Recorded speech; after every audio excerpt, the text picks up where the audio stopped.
It's great to have everybody here. What a turnout. That's pretty exciting for us. Glad everybody got the message. Today we're going to dive into the DataLogger and the Vault to give you an update. And we typically like to do this session as an update of just things that we have seen really throughout the last year since INFUSION 22. So we'll dive into that. I want to start off with, really start off with just the DataLogger, get into that one. And when we talk about the DataLogger, I want to kind of review, we're on our 6th year of the Android platform, DataLoggers. And with everything that's going on in the DataLogger world, talk a little bit about that. And, so back in 2017, the DataLogger 6 with the Android platform completely launched us into a new era. Really for that recording and managing of fusions, the interaction amongst everything was really what we rethought. It was how you were going to interact with it, and we looked at it from those early days of it being a quality control device to now it's a tool that helps guide the operator through the process. So really getting users up to speed faster, but really also keeping them consistent. And we've heard that time and time again. And then, of course, came the DataLogger 7. And the 6 was always great. We always seek to improve where we can. And the primary focus with the DataLogger 7, of course, was improved battery life. Anytime you have a larger screen, it's going to consume more battery life. And that was absolutely a change that we wanted to make. And we did that with the DataLogger 7. Especially with the hot swap feature where you could actually pull the battery out, it can stay running, swap in a new battery, and get you up to speed. Processing power is also important. So DataLogger 7 has increased processing power. What we're seeing there is a lot of companies have other apps that they're running and they want to run it on that app, get more out of the tool itself, and we're running full business suite applications. So processing power in that mobile space is becoming really important. And then, of course, the functionality that we have to communicate with the iSeries track stars. And then we go in and we look at the hardware itself. And something that we've learned over the years is that rugged hardware is now an order qualifier in our marketplace. We told you that DataLogger 7 was going to be good. If anybody remembers this video of what you can do with this device, and we said it's going to be good. We said it's going to be a good product to build upon, and it certainly has. We know that our environment is never good to electronic devices. We vary from hot and cold. That can happen sometimes even in the same day. And these are construction job sites. Right, so they're gonna get hit with all the elements they can, and really hard on electronic equipment. And like our Fusion equipment, we need it to be the most rugged and reliable hardware on the market. So it's IP68 rated, has a mil standard for its drop test. It's waterproof, it's dustproof, right? It's shockproof. And when we say it's a rugged device, we really do mean it. So we want it to last out in the field. We never want the DataLogger to be the thing that stops you on the job site. An additional benefit that's key here is that the base tablet is actually manufactured here in the US. And everything, especially that we heard about this morning, from a supply chain standpoint, we knew that was going to be important. And if you go back through COVID, DataLoggers were never delayed. Right, we made sure that those were always available, and they were. So that proved to be a really good decision at a really key time. And then also the service channel when it comes to getting them repaired. So partnerships there have been really important, and that means something we believe to you all in the room out, whether it's running them yourselves or whether it's in the rental pool or whatever the case may be. So really important. Looking at the platform and adoption, dive into that. And so if we go way back, pre-DataLogger 6, remember the DataLogger 6 outsold all the other DataLoggers combined. The DataLogger 6 had 56 months of sales, okay? And what we've done with the DataLogger 7 is we outsold the DataLogger 6 in 37 months with the DataLogger 7. So for us, the adoption has been fantastic. That's really a lot of the folks in this room to thank for that.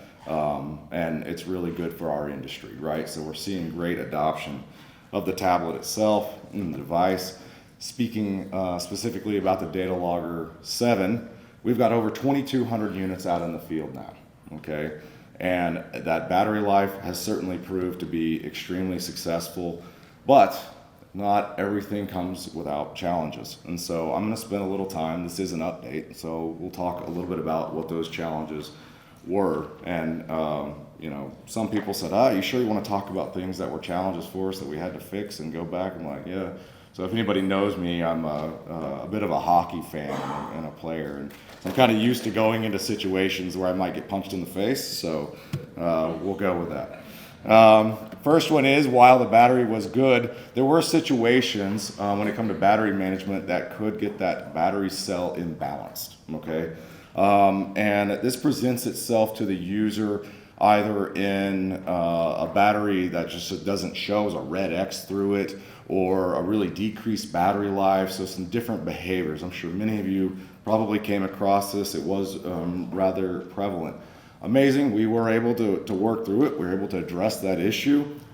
It required a few steps, and we really campaigned on this, is to first get that unit updated. And we did this in conjunction with an Android 11 update.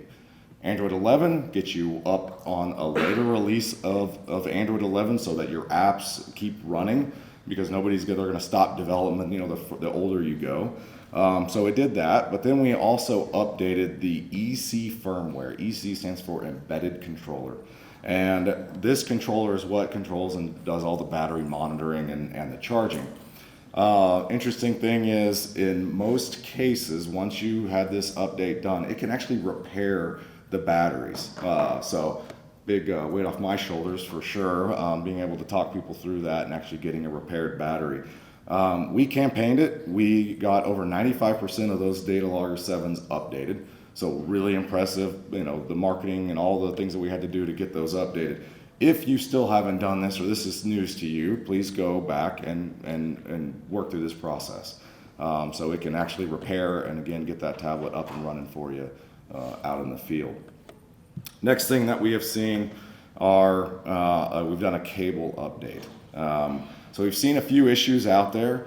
The cable was really important when we released the DataLogger 7, and we really sought out to find a more ruggedized connector for the back. If you used even the DataLogger 6 or the previous versions, we had the old DB9 serial port connector, not the most ruggedized connection that exists. So we went out and we found what's called a Switchcraft TS connector. It goes into the back of the DataLogger. And the point of this is that the serial port is not rated for high cycles. This TS connector, which came originally out of military, but where it's primarily used are in like concert venues where they're disconnecting, connecting, multiple times, every single day type of thing. So it has a high cycle rating. So the connector itself has been good, but we did run into a few issues with it, and what the updates are is we actually included shrink wrap on each of the connectors and a retainer that would not allow any of the pins to be pulled back. And so if you look at the picture or the image on the right, you'll see the pin there that is pulled back into the connector. So this was a pretty common issue. This was probably more prevalent on I-Series than anything, mostly due to operators routing the cable not through the intended slot, which we're making changes to as well, but just out and around, so putting a pretty good bend into that. So, but nonetheless, if that's what they're gonna do, we're gonna make changes to the mount, and then also we've made changes to this cable. So we should see a lot of resolution there, solve the bulk of our issues. Finally, and especially through this last summer, temperature management really came up. And this can be challenging. It can be challenging considering all the job site setups, all the various conditions that come with it. However, we are absolutely still happy with the hardware and the tablet and what it's able to do. We've tested this considerably. It's really hot here in Oklahoma, and so it serves as a pretty good testing ground for us. Our primary issue comes down to sun loading. To give you a little bit of reference, I always tell the story of like mowing my yard, and I have a rider, and if I set my phone down listening to music and it's a hot day, this thing doesn't last a minute and it shuts off. And that's because an iPhone or really any of our consumer devices are rated up to about 95F 35C. Okay, so they'll shut off. They're not going to last that long. What the DataLogger 7 is rated up to is 122 or 50C. And so we're seeing a much higher rating. I personally have measured the screen at 140 and ran all day.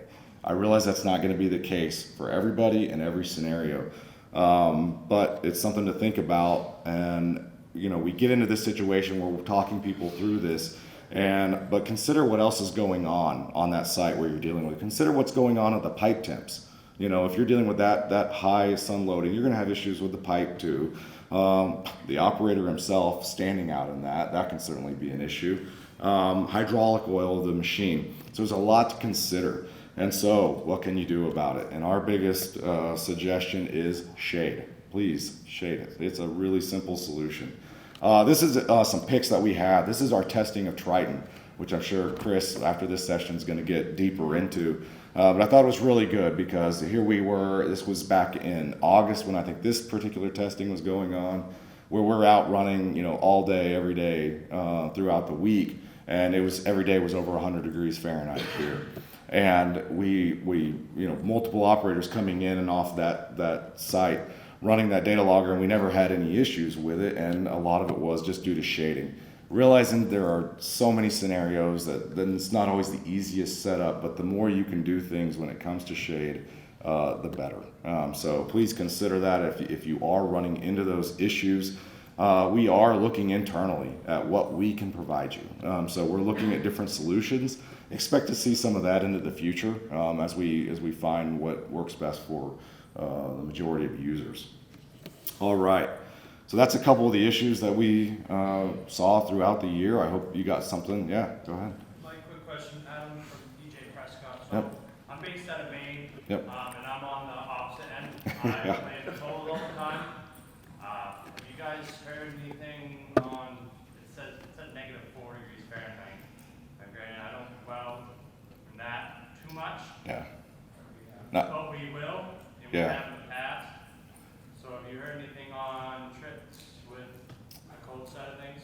Yeah, I mean, you're going to get into a lot of different issues there. There's actually a good presentation on cold weather fusion that Jim Johnston does. But, tinting, heating, everything you can do to get it above. Really comes down to charging. I've not seen a DataLogger 7 actually get that cold to shut down. Charging the batteries, that's going to be your limitation on what you can do to charge. But what it will do is maintain the battery wherever you are. So, of course, just like anything, I mean, you guys do a pretty good job of doing tinting and heating and things for the operator. Plus, you get into different issues with fusing the pipe itself, capping the pipe ends where you can. So, I have not had really almost any issues on cold weather. So far, everything's been hot. So, yeah. Yeah. Unless anybody here has anything else, yeah. It's not a technical issue with the DataLogger, it's more a logistical issue with the DataLogger. Because when we send the DataLogger to some countries, because here nationally it's okay, no problem, but internationally, we are sending a electronic device. Mm-hmm. So internationally, we have a lot of rules, and I don't remember the conformity certificate, so we were talking with you for yep. waiting, and you send us to Juniper, the yep. manufacturer of the DataLogger, but in the customs they say, look, this is not a Juniper device, this is a McElroy, because here clearly saying McElroy all around, so we need I believe we wrote a new one. I don't know, I worked with Rafa on that. And so we did write a new one from McElroy. But it would be great if you okay, publish it. And, send, excellent. Because in the older, in the JDAC one, yeah. it came one okay. small doc yep. with the conformity. Okay, yeah, that's a great one. And we are seeing that more, especially the more internationally we go. The request, yeah, the conformance document's the same. We've had some others as well, especially when it comes to cell modems. We had one recently on that, and so we can definitely look at providing more documentation out publicly for those folks that are dealing with that. Sometimes you just have no idea what they're going to ask for, and there's different rules. So excellent. Oh, geez. All right. Yes, sir. I'm sorry. I'm sorry. Just a gut reaction. Yeah. So two things that I kind of wanted to touch on. One kind of goes with certificates and stuff like that. Can we make it so that way we're able to put a copy of the, like a PDF copy into the data logger to save where it's easy to access just through the, while you're in the macOS app, if an inspector comes over to you and wants it to where you can share it? Of the calibration? Is that what you're asking? Possibly. Yeah. We'll talk about that. It's actually programmed into it, so you could pull that up through the app. So, but yeah, we could definitely look at, I realize the certificate, is what people want to see. So, Right. yeah. And then second thing would be, I just found out how to do it a couple weeks ago, but change it to where it's the white background on the data logger. Yeah. Make it a little easier to find. Yeah. Give me a minute, I'll talk about it. All right. Okay. All right, let's get going. All right. So I want to end on a feature that is actually out and have a little conversation there.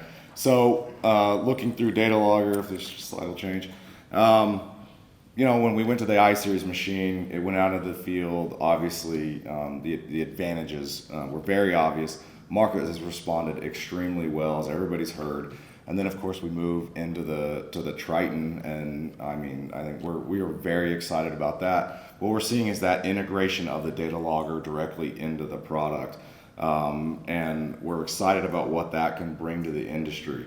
And anybody who's really been around, at least my presentations, long enough, is something that we've been talking about is electrofusion.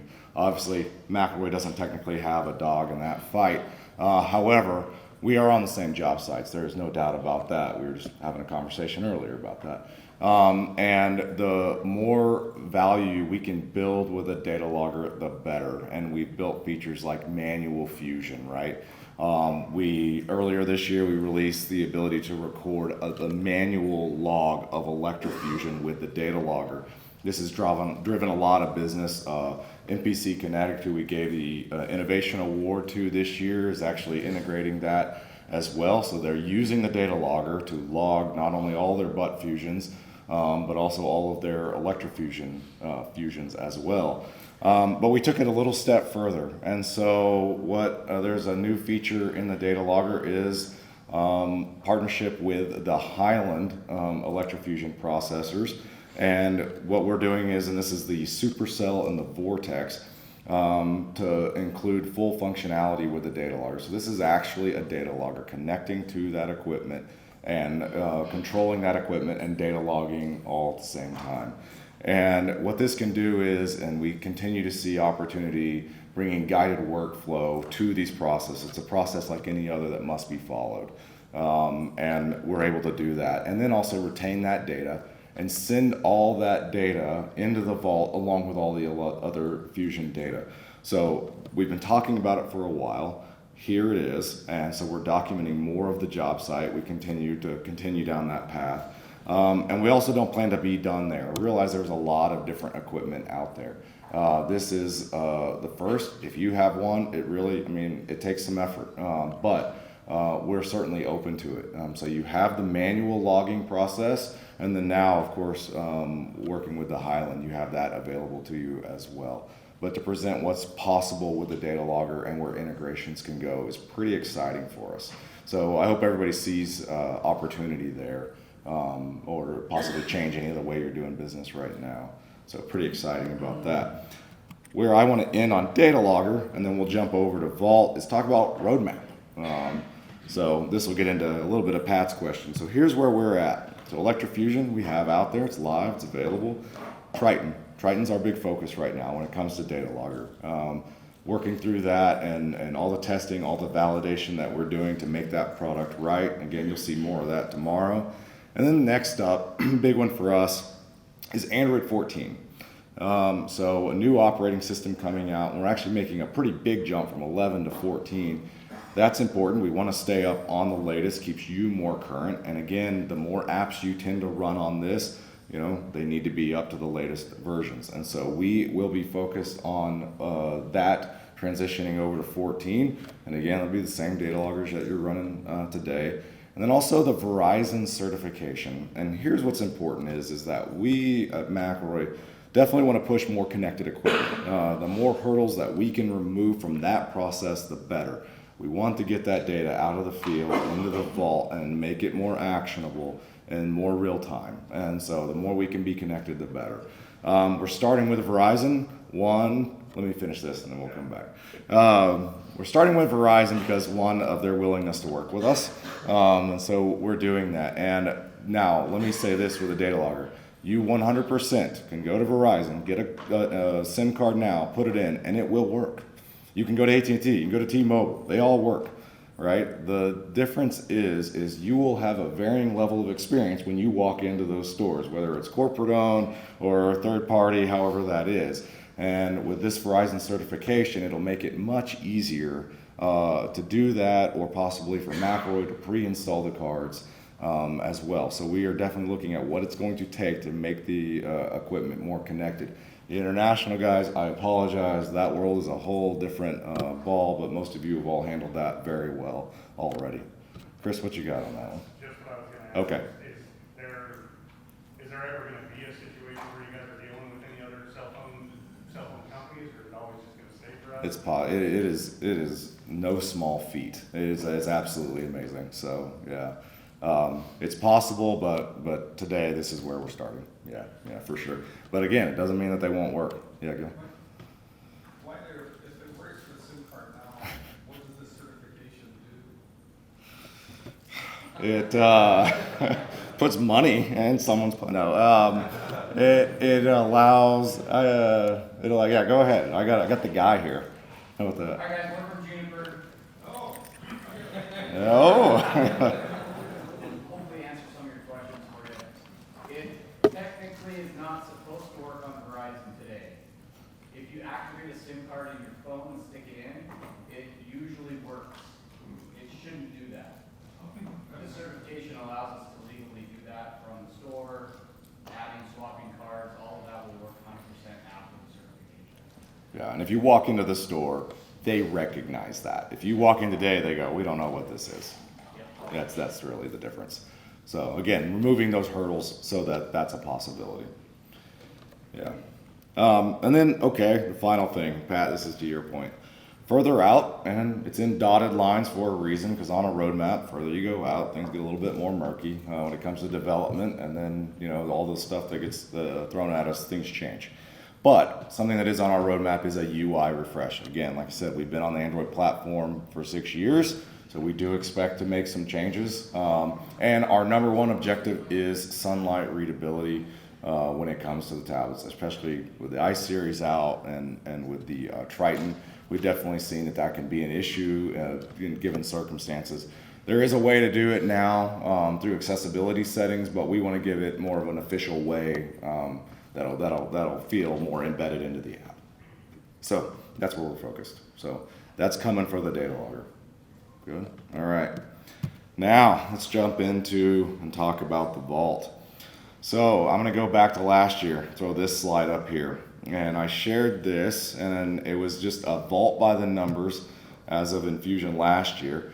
And this first number here, we looked at all the records that came into the vault last year, and what were they made by? You know, a DL5, DL6, DL7, whatever the case may be.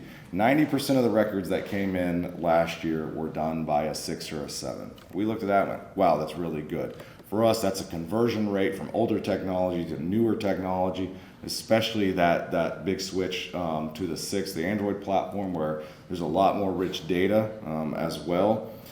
We can look at how many accounts are getting set up, and there was about an average of about 1,000 accounts, really steady growth in accounts being set up per year. So good number for us. 3.3 million records as of last year.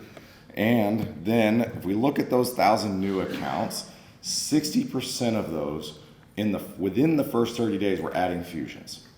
And you go, 60%. You know, people always want to hear these 95%. But for us, that's actually a really good number, right? That tells you set up an account and they're putting fusions in right away. And we're putting a lot of fusions in, okay? So we're logging, right? That's what was apparent. The number that got us was this, is when we looked at those same accounts that were set up in a year, only 26% of them logged in more than 2 times, right? So what's that tell you? We're logging, we're not looking at the data, right? And I can't tell you how many times, and it kind of used to be funny, it's probably not as funny as it is anymore. We get the phone call, hey Macri, can you help us review this joint report? And you look at it and yeah, you see an issue, shift sequence, some common errors. Then there's that awkward, silence, a little pause there. And it's like, I've got 300 more like it, and it's buried in the ground, What do I do? Well, it's not a fun day, and it happens a lot, And so the worst part is that you data logged, you did the work, you didn't review it in real time. We go through, let's update these numbers. So that was this year, 91% used a DataLogger 6 or 7. Great, we're still on a good pace. Oh, that didn't come through. 4.3 million records. We added 1 million records this year. That is absolutely fantastic. I say we. I didn't do any of that. You all did that, So I say we a lot. 1,200 new accounts, and this is pretty interesting. This year will be a banner year for account setup. That's 1,200 as of this calendar year, so we fully expect to blow that average out of the water this year. And then of those, the 55% of those accounts are adding fusions. And I have a little insight into what I think is going on some of these accounts. Because of the inspection app getting rolled into the vault, we believe some of these are more inspection-based accounts, which is probably throwing our number down a little bit. So I would call that steady of who is adding those fusions in the vault. So still pretty steady. And then we look at that, was 26%, is now 24%. Again, probably related to the number of accounts that are there. So let's call it flat. So nonetheless, everything's still the same. You heard Chris talk about this morning about actionable data and things that matter right now. And we did that. And we tried to help users, with the exception reporting feature. And so what the exception reporting is an algorithm, right? It looks at key aspects of the fusion, right? And identifies them. Is it within the standard or is it possibly outside of the standard? And then from there, they can dive in deeper into the report, look quickly at what aspect of that could be outside of the standard, and then jump over and look at what the cause of that issue is and take action right then. So it's an easy way to identify, manage reports by exception, dive further into that cause. It is a fantastic feature, but it requires the user to log in and go look, right? And you have to find that information, right? So what it is there for you, the tool does exist. So again, like Chris said, we are releasing this year, or as of Monday, it is live. So vault notifications.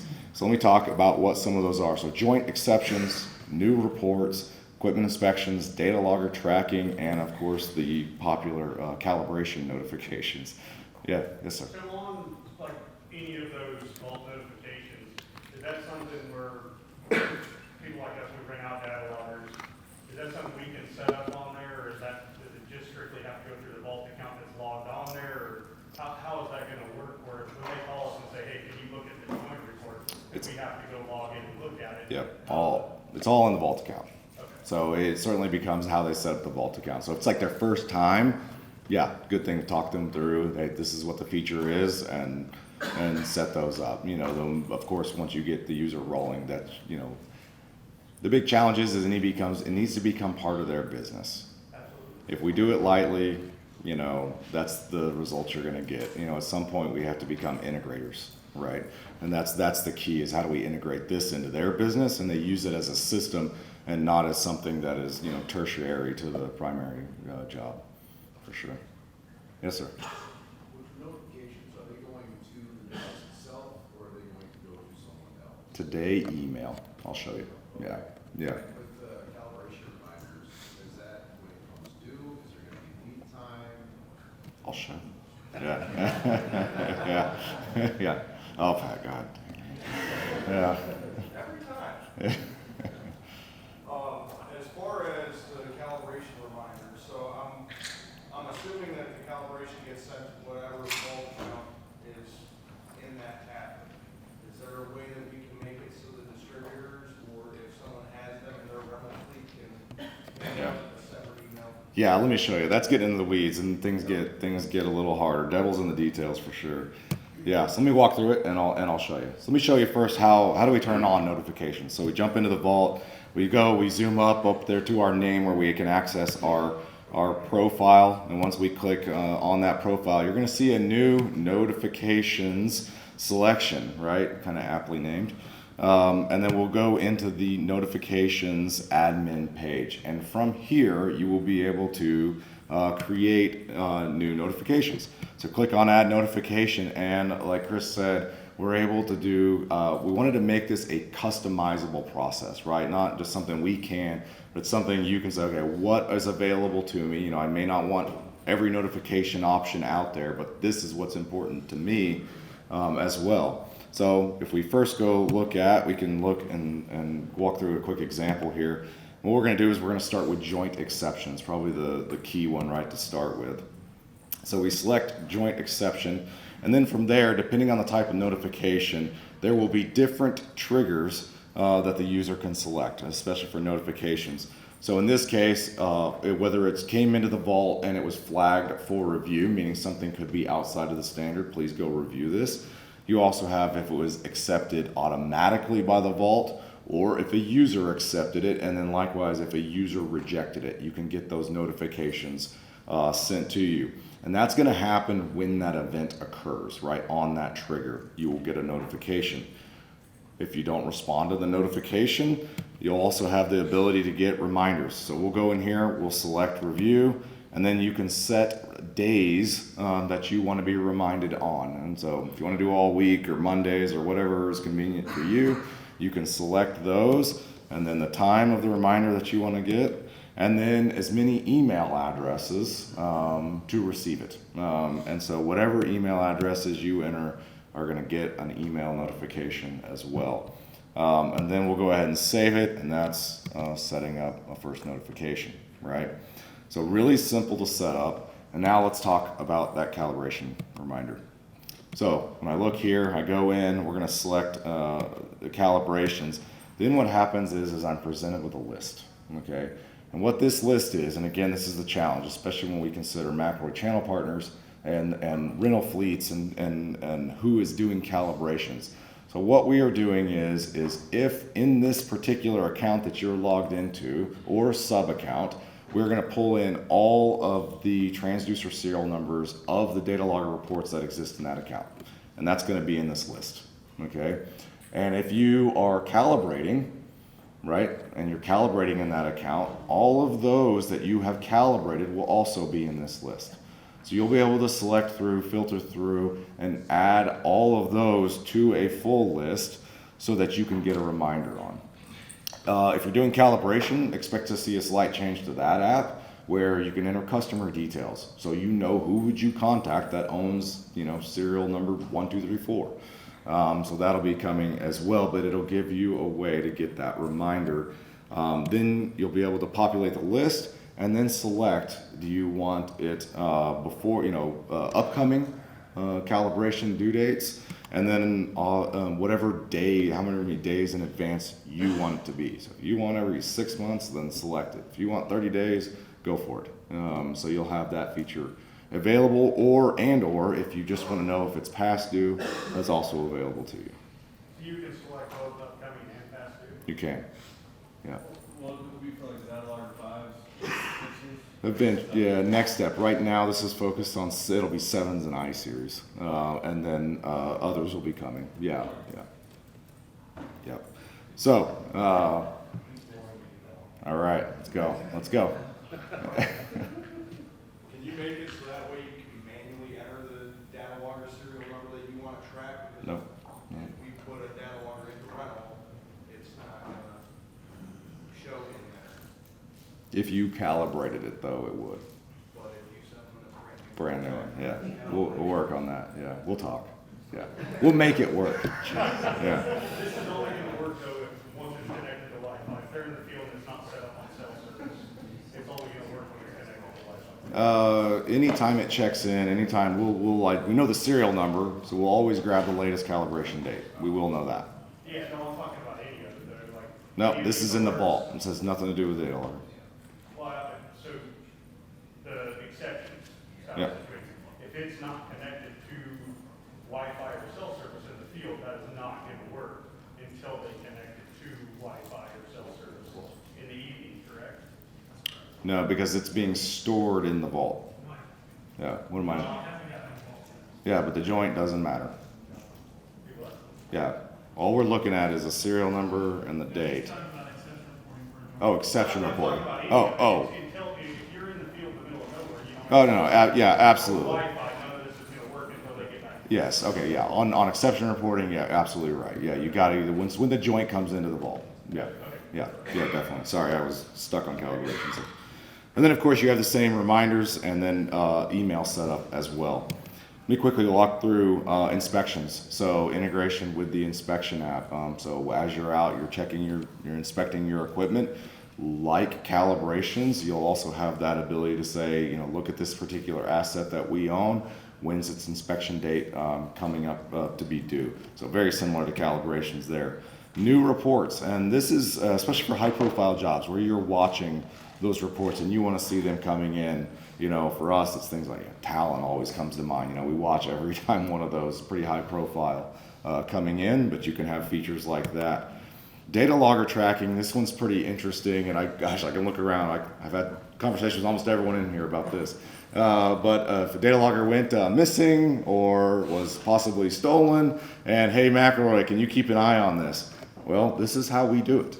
Is what happens is that the data logger periodically, when it's connected, will check in with the vault, and that's how update notifications happen. That's really its primary objective is, do I need to update the app? And so it's checking in occasionally to do that, and what we do is we actually send along GPS information, and we say, okay, if it checked in, where did it check in at? And so when you all call and say, can you find this, that's how we're trying to do it, okay? So we said, hey, let's make this feature available to everybody. So you can go in, put in your serial number, and when it checks in, you get an email notification and GPS location of the device. I'm sure we can expand on the use of that as we go forward, but it's something that we can put into your hands, into your account. So pretty exciting there. So that's us getting notifications set up. And then if we go look at what do they look like? How do they come to us? So what you're going to see now is that new notifications tab included in the vault. And when we go there, this is how the user will see and manage all the notifications that are within the vault. So they have options to do things. It's going to depend on the type of notification, but they'll be able to resend it. They'll be able to go in, dive directly into that Fusion as well. And then is kind of like managing like your Outlook. You're going to have the ability to mark all as read and do different things like that. But that's within the vault. When we look at what the email notification looks like, so that'll come to you and you'll have some details. So, in this case, this is joint number, I can't see it from there. Joint number 1, this job, and we've found an exception. And then there's going to be a link. And the cool thing about notifications is I said you can put any email address, whether that email address is tied to a vault account or not. So if you are tied to a vault account and you click on this, you're going to be taken right into your account. You can go and access that report directly, okay? If you are not, let's say that you have, an engineer, doesn't necessarily have that account access, doesn't need it, but needs to see the reports, they can use that same link and they will open up a page, just like what's similar on the screen here, and they'll have no navigation. They won't be able to do anything in the report, but they will be able to see it. So they'll be able to have in-field visibility of that report, and be able to take action in real time. Anyways, great little feature there for anybody to be able to access it, and you can put as many email addresses as you'd like. And if you want to put Pat's just for fun, just to blow them up, you could do that. All right, so that's where we're at with notifications. So we're very excited about it. I remember that number about interaction with the vault. So we are trying to drive people back to the vault so that we can take action, so that we have a better product out on the end, right, when it comes to those fusions. Now, remember, our goal driving back to the vault, and we understand that email can still be asynchronous, right? So the next step for us is to focus on updating Vault UI. Chris mentioned today, we have done a full back-end upgrade of the Vault. Nobody here, you don't really get to see that stuff, but it's a lot better. It allows us to update faster, allows the interaction that you have to be quicker. And it sets us up for the latest technology, and we're going to do a full a UI update. This will also come with some extra features, things like job provisioning, so setting up a job before it ever goes out into the field. I know we've talked about that. Job site analytics, there's a lot more that we can learn. We mentioned Fusion Technologies today and what they're doing with the data and the critical time between fusions and how that's improving their productivity. So we'll be looking at things like that. But the real push for the UI for us is to enable us to move the Vault from just web into a mobile app. Again, you get an email, I'm not always looking at email, but if I have a mobile app, then we can do push notifications. So when those reports do come in, I can take action on those reports in more real time as well. And that can be things, and we have some examples here. Let us say I have a machine out there that needs an inspection. That notification comes through, and when I'm looking at it in mobile, we'll have more views that are directly tied around that equipment. So imagine a page that's solely looking at that machine and what its inspection, its maintenance history is. So we're really focused on that. Thinking about the operator perspective and getting alerts about an operator whose qualification is out of date and they're out working on a job. And then, of course, being able to go in and look at all their credentials in the Vault in real time. Yes, sir? No. What is UI? User interface. Yeah. Sorry. Acronyms. Okay, so the last thing that I'm going to end on is the roadmap for the Vault. So let me throw that up there. So our current focus is, again, notifications, and we'll continue to expand on that. Updated interface, and then moving to that mobile app. There's going to be a little bit of overlap there, but they expect to see those new features like job provisioning and job site analytics. And then the one that's a little further out, and again in the dotted line for a reason, is those operator profiles. Operator profiles is a bit messy, but we see a ton of value, especially to the customer, on being able to get more information surrounding that operator and what it can do in the Vault.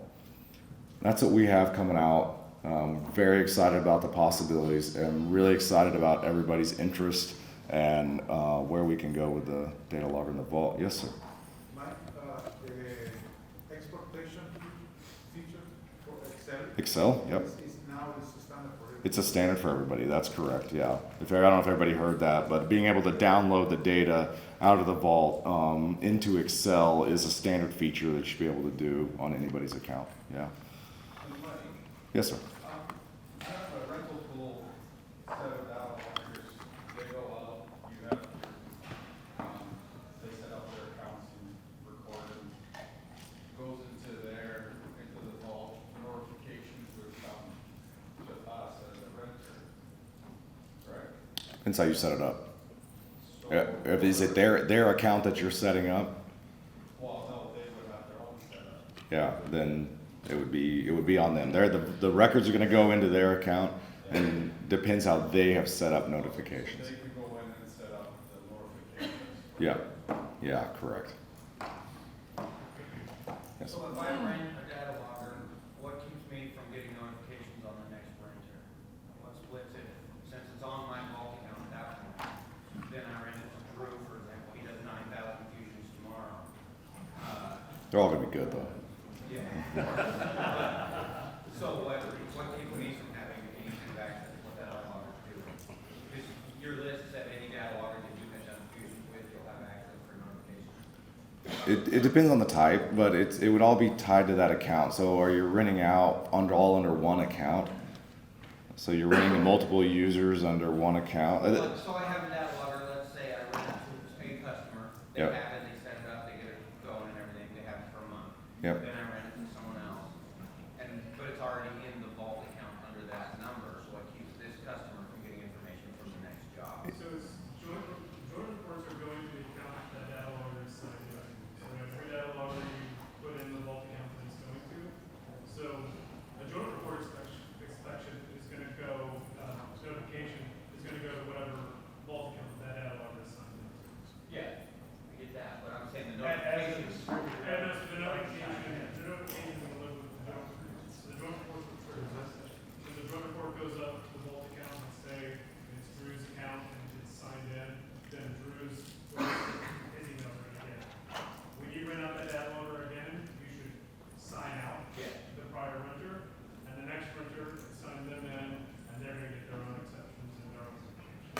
Follows the vault account is the key there. I think Yeah. the confusion was that the one on the calibration, Yep. anything that you see, that's just calibration. Yeah. And it's the trick with calibrations, right? Is yeah, you're checking it out and then you're renting it out and moving it between accounts. Yeah. With that calibration detail goes to the renter, because it's all his accounts. If he sets it up. So you can have multiple if they care, but then if I did a job 3 months and then I don't, and I don't want to see that calibration reminder, I can turn it off. As a rental company, is there a way to have a master account where not joint rentals, which is calibration of things which reports get sent to a. So that where it would come from would be when you calibrate. My expectation, you would be doing the calibration, and then yes, it will be in your account as well, available to you. Yeah. We got you. No, I was just gonna say, I mean, we're fairly new, we're started renting the data loggers. So what I've been doing is setting up that project as a user under my account. Mhm. So we're doing the training, we're running the tools, we're running the data logger. They're gonna come back to me with questions anyway. So for me to have access to review the wells, and I just set them up as a user on my account, they have a project name, they can get into their project folder, and that's it. It's yeah, that's going to depend on so many different circumstances on who's even, some Fusion Technologies are not going to use an account under yours. They have their own. You know what I mean? It depends on the level of involvement, I would say. 'Cause- Mike, good question. If I have a place for that role that I read across the country, right? If a customer changes the vault account, I won't be able to track with that role. Is that correct? No, you would. It's all based on serial number. You're saying for the data logger tracking feature, like when it pings? No, yeah, you would have keyed in the serial number already. But the DataLogger account is not mine, it's not using that one. Because it's the customer one, and I receive it, I could use mine, I could rent it, the DataLogger account will change. You know what I mean? You're saying you're renting it out or you're using theirs? No, I'm renting the data. So He's the got- customer, I'm using the vault. Oh, okay. You know what I mean? So what happens with the track? So I lose track of that device because the account was changed in the device? Let me say it this way. I think the intention is for more of the ownership of the tablet itself, right? And so if you're renting it out, you're going to likely be setting that notification up. If I'm renting a data logger, I don't know, is my level of sophistication up to where I want to get data logger tracking notifications of it? Possibly. And they could. I mean, it could be both, could do it. And any time that serial number, it's really all we're limiting it to, it would get that notification, really whatever vault account is signed in or not. It's more about the ownership of the data logger itself. Does that answer the question? If not, we can dive in more. That's on that too. So, I'm with him. I go under my account, set up all my serial numbers to receive the notifications that Yeah. I want. Rent it out to XYZ customer, he puts in his vault account, but it's tracking just the serial number, and let's say it needs to be calibrated. Yeah, It's gonna come to whoever I set the recipients up regardless of who's on that vault account, correct? correct. That's what I think he was Okay. asking, because I was asking the same question. Yeah, that's it. All right. 7 minutes or 7 questions? Okay. All right. Hey, Mike, What else? Yes, sir. are we able to tracking also the rentals? Today only the data logger, but we can talk more about that. There's the check-in thing would be a little odd. It'd be connected. There's maybe some things we'd have to work through. We'll talk more about it. Right now it would be the data logger tablet only. Mike, with the I-series, the DataLogger, as we all know, is changing. So they can turn on to the I-series with different DataLogger that we have today. Yep. I'm just really talking about calibration. Calibration is the producer we're talking about. Correct. If it's a different calibrator, sorry, it's a different device, different device, then that's going to throw everything out of whack. Because it's no longer with its own transducer. The data. Yeah. So let me try to repeat it. So especially on I-series, where really it follows the transducer, it doesn't. the tablet is not necessarily the key. The tablet is sending the data saying this serial number to this calibration due date. So doesn't matter what any data logger I hook up to it, that information is still going up. And so we've got really two ways, especially when it comes to the DataLogger 7 and I series, is that at some point they're going to be calibrated, and that's all done within the vault. So part of the reason for us doing that is we have central storage and we have knowledge of what that due date is on every transducer, whether it's a channel partner doing it or whether it's McElroy doing it. And so in that case, we already have a date that's established. Now, if something somehow slips through, we'll use the later date that happened out in the field, okay? But it really is completely independent of the tablet itself because we are looking at serial numbers of transducers and their due date. So you can still interchange data loggers and it's still gonna say, oh, serial number 1234 checked in and this is where, and it's coming up due. And again, that account that has the notification set up will get that notification. Yeah. I-series DataLogger offers using an accidentally looked at, he hit the calibration icon, it has nothing but issues. It was not allowed to use the site. So what I would suggest on that is we don't have the calibration app installed on units that are going out into the field. Is that what you're saying? That it was installed on the same device, went out into the field, they hit that app, and what happens is the two apps, the DataLogger app, the calibration app, they now have to arbitrate over the port. That's what's happening, okay? And now it gets confused. And so the key there is to delete that calibration app off of there, keep that on a device, you know, back at home base there. And that way, when a unit comes in, you're not really concerned about the tablet itself. You just grab the transducer, use a different data logger tablet, calibrate the unit, and it can go out. Yeah. And we do have standalone calibration tablets, so for that purpose. All right, we're down to 3 minutes. What other questions? Are those separate data logger tablets, are those listed on the website? Are They, they available at the part number that you can order just? I'm gonna say yes, very confidently, but yeah, they should be. Yeah, they are. Yeah, yes, sir. Heat soak on overheating the tablets, is there a method that seemed to work other than an umbrella? I mean, boy, if anybody has any, shade, I have not had an issue once it's shaded. Yeah, I mean, people have thrown them in the truck for a minute to let them cool off, but really, I mean, even if it could get a little saturated, but that's a pretty rare situation. I mean, we were over in, we're working in some pretty hot environments, and once it's shaded, you know, they'll run pretty consistently. Yeah. Yeah.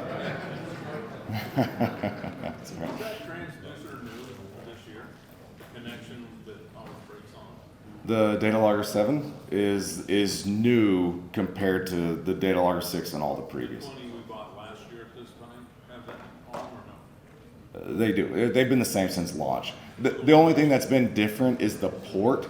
At one point, we had two different manufacturers. One was a big, heavy, you know, just don't hit somebody with it, and the other one's a little smaller. Yeah. My guys are still gonna break them in the field. That's not a challenge. Yeah. Yeah. Okay. Yes, sir. DataLogger 8. See, I knew it was gonna happen. Yeah. Okay. So here's your.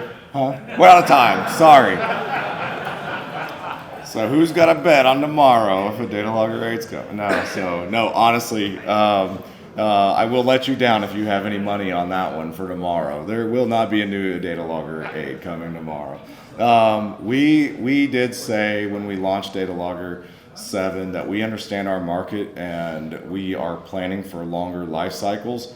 We are holding to that. So in the near future, we are not expecting a change to the tablet. If you're buying product now, expect that you're still going to get, you know, full life, full support, and even once we go to the 8, we're going to have a long life of support as well for the tablet. So feel comfortable with purchases today.